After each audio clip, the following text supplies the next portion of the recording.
Hey everybody, it's Walter here with Coastal Caters. In this video, I'm going to show you how to make an awesome cheeseburger on the George Foreman grill.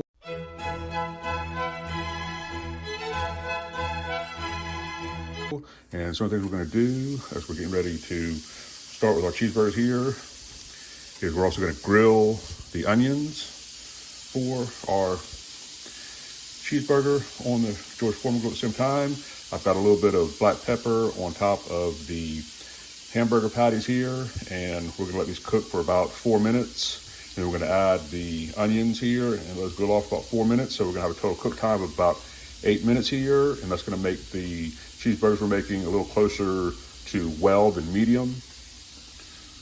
I'm gonna go ahead and close the lid now, and like I said, we're gonna go ahead and let these cook off here for about 4 minutes. And also, I'm going to show you how to make grill marks on your hamburgers.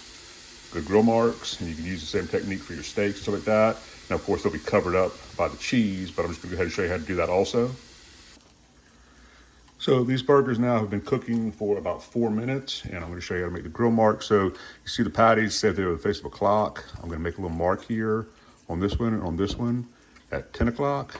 And then we're gonna basically spin it around until that mark you see is now roughly at 2 o'clock. And we're gonna do the same thing to this one, making that mark over to roughly 2 o'clock.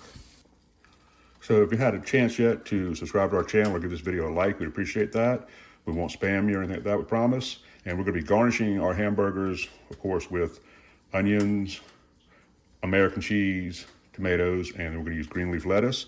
So we're gonna cook this side for about another 4 minutes, and we're gonna go ahead and add our onions. I'm gonna use red onion and white onion here, but you can use either or. Now we're gonna let these cook off about another 4 minutes here, and the aroma of the onions grilling is really, really great. So we cook for another 4 minutes here. The onions are grilled, and you can see the diamond grill marks on the burgers. And of course, we're gonna be covering that up with cheese, but it's just something you can learn to do. We're gonna cover these. And now, the next thing we're gonna do is to melt the cheese. I'm just gonna bring the lid down. I'm not gonna touch the patties. I'm just gonna bring it down and let it sit here for about 30 seconds or so. So I've gone ahead, as you can see, and melted the cheese. I have the lid down, not touching the burgers for about 30 seconds. And now if you need a George Foreman grill, we'll have a link to that through our Amazon store that we have. So here we have it, our awesome George Foreman cheeseburger with grilled onions, tomatoes, leaf lettuce. Once again, this is Walt with Coastal Caters. Thank you very much for watching, and have a great day.